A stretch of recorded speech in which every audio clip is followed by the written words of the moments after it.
Hi, I'm Nikki, the Obsessive Bookseller. Today we're doing a Read, Burn, Hoard video. This is a challenge I'm running where I'm systematically going through all of the books in my unread collection and picking one shelf at a time and focusing on it for the entire month. Originally inspired by Books with Emily Fox's 1 Week, 1 Shelf challenge, this one is my favorite thing we have going. I'm making so much progress and the shelves look amazing. I've been slowly curating it by buying a whole bunch of new books, so the ideal situation is when I'm done with this project, I end up with only the best books on there. The ones that I'm really excited to read and the ones that I think I can get to within the next 5 years. I'm not being too strict on the less than 5 years thing, mostly because I know I'm not going to ever be at a point where I'm only reading books from this collection. But you never know, I am getting better at letting things go with each passing month. At the end of the last video, I drew a number from a jar, and we are on shelf 13 this time, which is my lucky number, so hopefully we have some good reads this time. So let's go look at the shelf. Okay, so first thing up on the list, True Bastards. This is the second book in the Grey Bastard series. I really hate these new covers. I really love the original self-published one.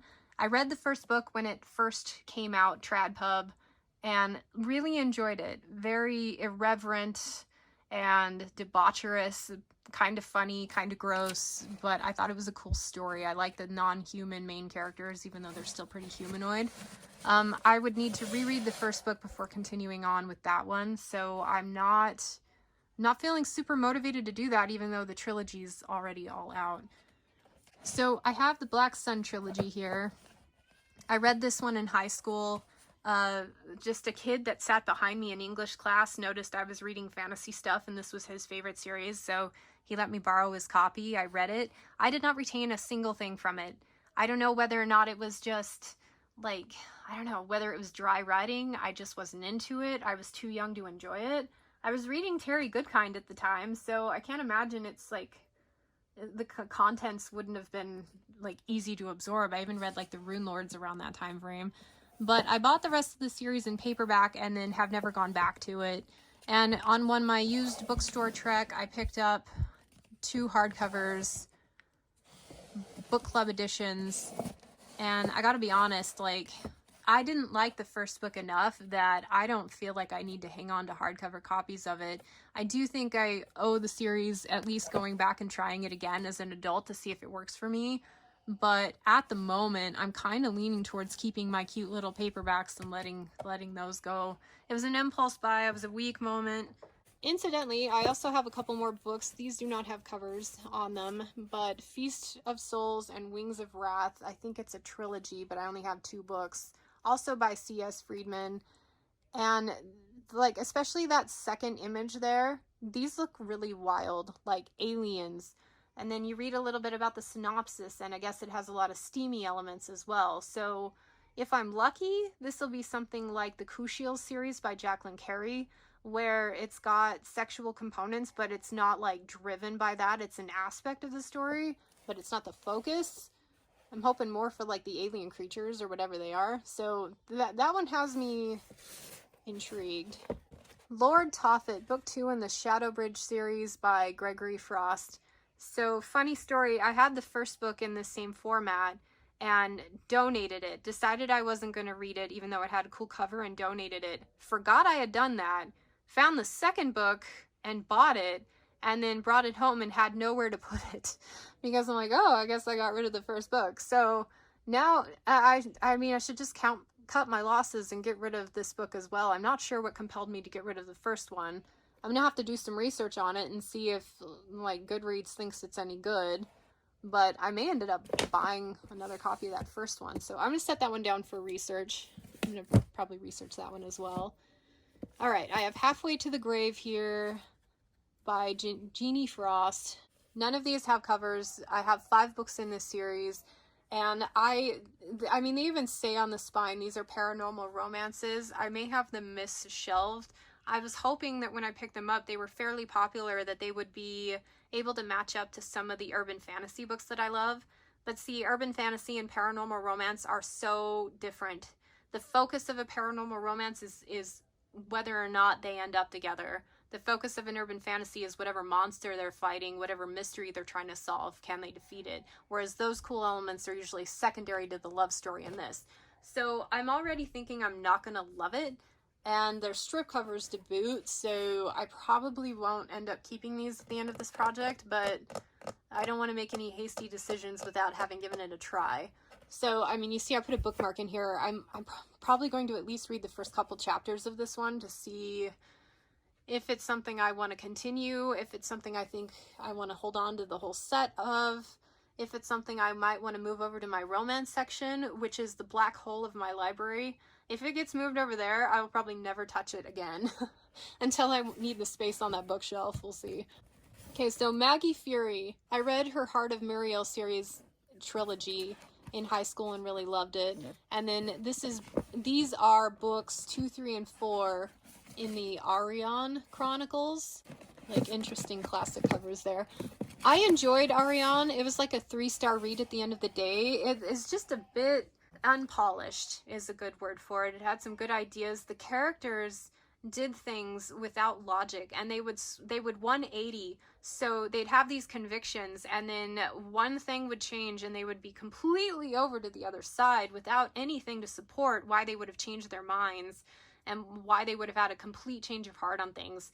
And I found the inconsistency very, like, unreliable author in that regard, because you can't trust that the character's going to stick to their guns. And I mean, people change in books all the time, but their core belief system and how they're regarding one another doesn't change. Like, oh, suddenly the person I hated I forgive, and I don't even know why. It just feels good. It drove me a little crazy, but the world building was cool. The hold up on this one is that these are only available to be read physically in this paperback format. So because of that, I'm probably going to be hanging on to these, but I don't have any desire to waste my precious reading time with my physical eyes on this series at the moment. It wasn't quite good enough for that. So maybe there'll be an ebook component eventually and I can continue, but because I can do text to speech on there and kind of cheat.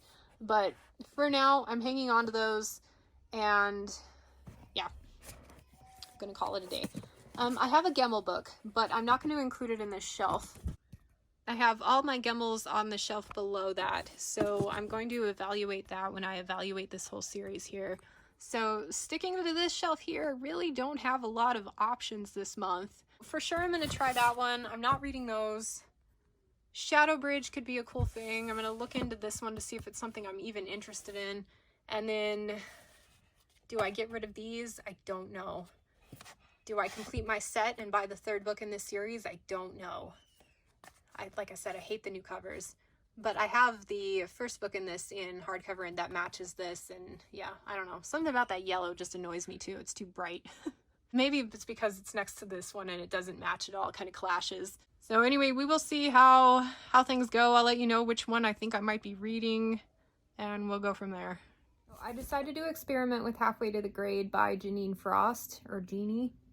10% of the way in, I'm not really sure if I'm going to finish it or not. So far, it's much better than the Devon Monk series I tried a couple of months ago, and much better than the Some Girls Bite by Chloe O'Neill that I tried, for a project that actually I don't think you'll ever see, because I started it and like 2 chapters later stopped. I'm like, that's not much of a video.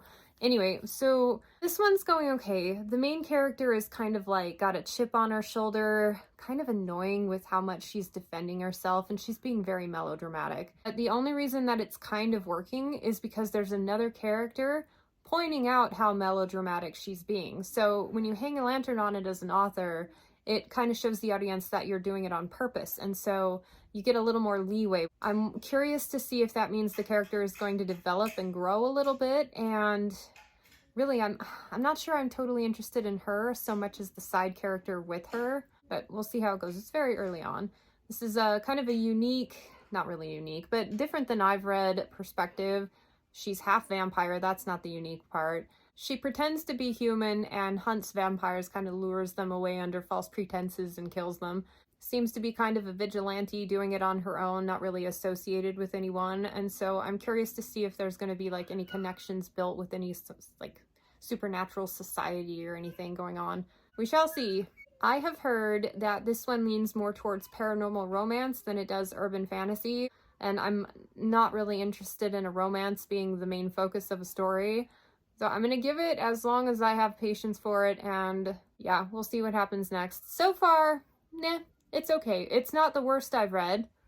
Like, I do have some really low bars that it's definitely meeting expectations in some ways. I'm about 33% into this book, been working my way very slowly via audio, and just I've been waiting for it to kind of give me an idea of what type of story I'm in for. It did take a while to get going, and it's definitely not the type of urban fantasy that's going to take itself too seriously. The thing is I need just a little more grit in my stories, and I am not sure I'm on board for how heavy the romance element is starting to be. The basic premise is that this half-vampire young lady is out seducing vampires and staking them, and she meets this kind of mentor character, a vampire who starts to train her how to hunt basically for him. And I liked the basic premise of that. I thought it was kind of neat. I like the mentorship. I love training sequences and that sort of thing.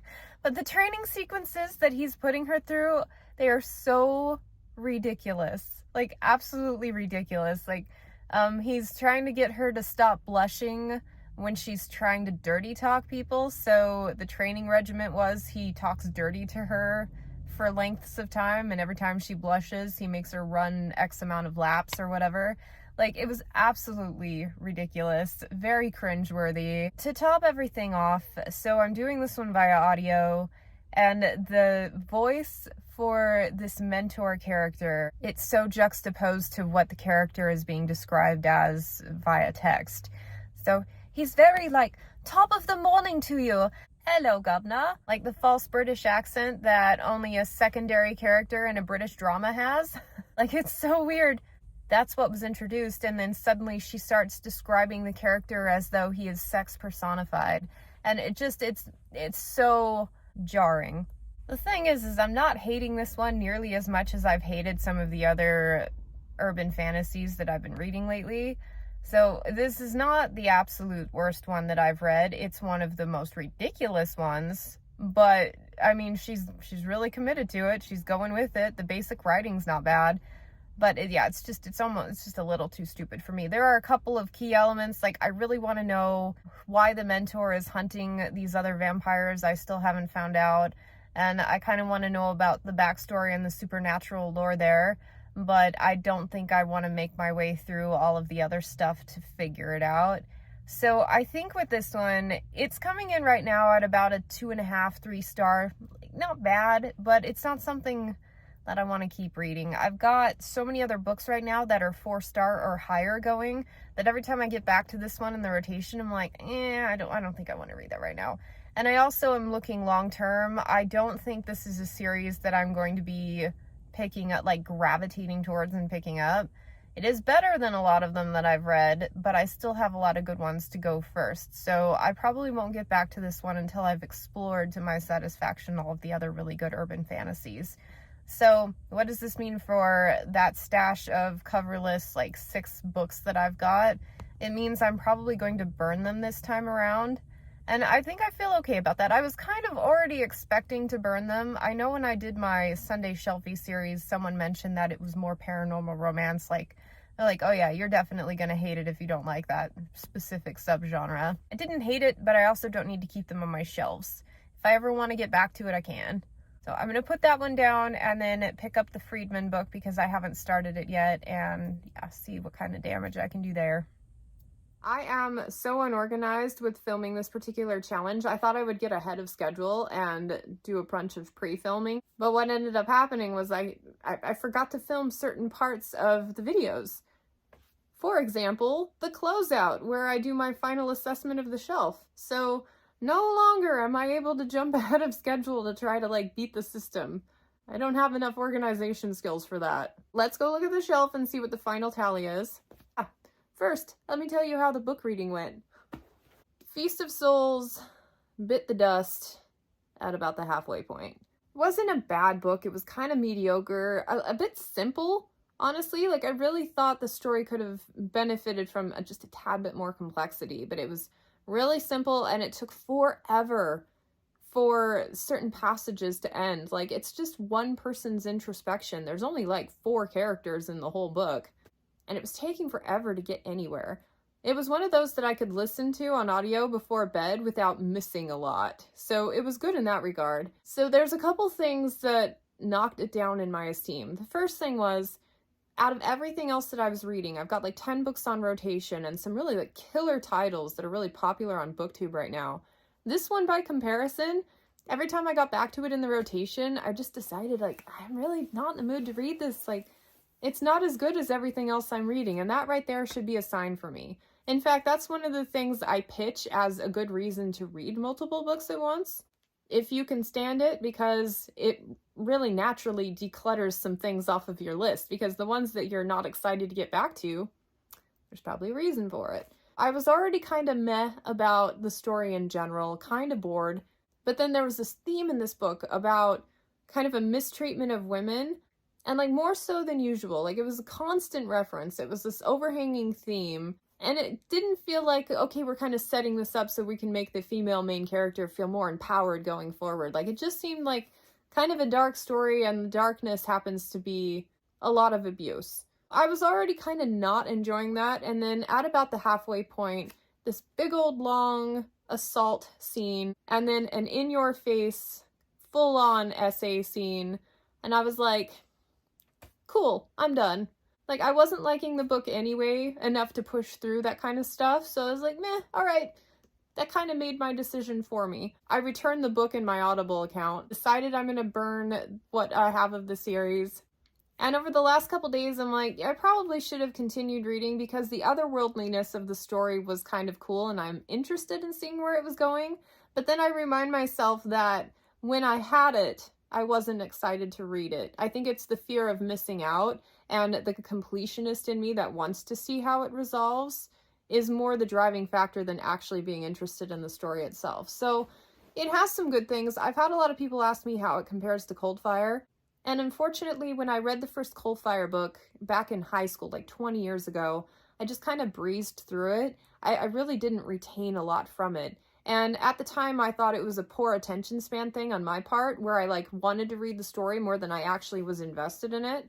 But after reading this one, I think I was probably just a little bored, and just my eyes were just kind of skimming the pages, kind of like reading a textbook. So if you love Coldfire, there's a chance you'll also enjoy this one. I do remember a pretty good moodiness from that series, but I like great moodiness in here. Like, if you want dark overtones and kind of like an eerie thing going on, this is pretty good for that. But most people, when they talk about this author, praise Coldfire. So if you haven't read this author at all and are interested, I would start with that one for sure.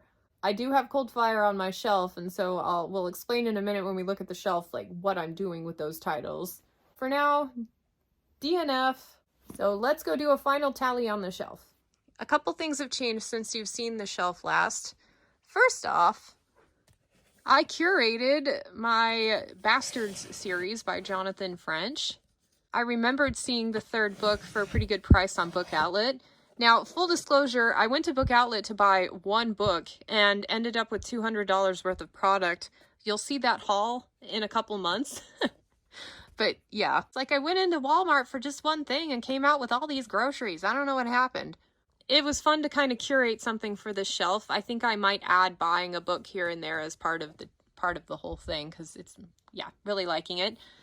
I decided for now, because they have covers, they're actual complete editions, I'm hanging on to the Coldfire trilogy, and I am hanging on to my Ariane Maggie Fury saga.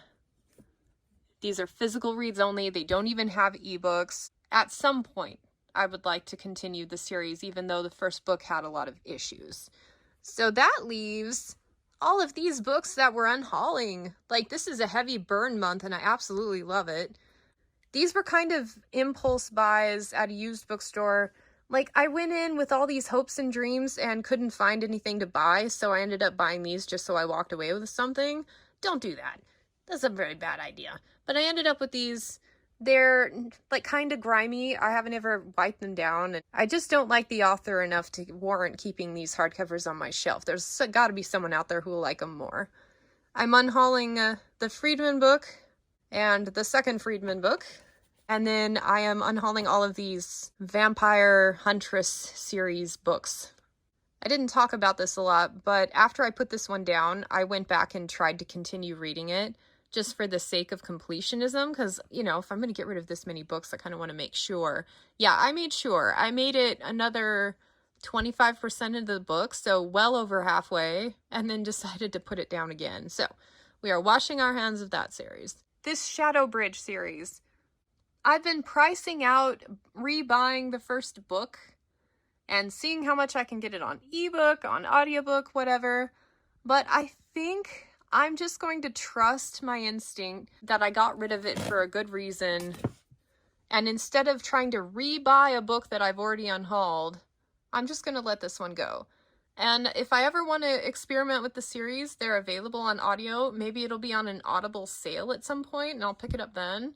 But for now, for the sake of a nice, contained, organized shelf, I'm going to get rid of this like outlier. Because the only reason I would be buying the first book is because it bothers me that I don't have one when I've got the second book here, and I want to kind of buy it and read it to justify the purchase of this one. That's not a good reason to buy books. So, ta-da! That wraps it up. So thanks for joining me on this episode. I don't know if I lost the footage or if I have it and have included it, so if I have, go me. But if I haven't, I already picked another shelf, shelf 34, and it's what we will be talking about on the next episode of this feature. Shelf 34 is the one at the very end of the collection, and there are a lot of books on this shelf. I don't know what I'm going to pick. Like, it's going to be a good one. So anyway, thank you for joining me on this, and I hope to catch you next time. Bye.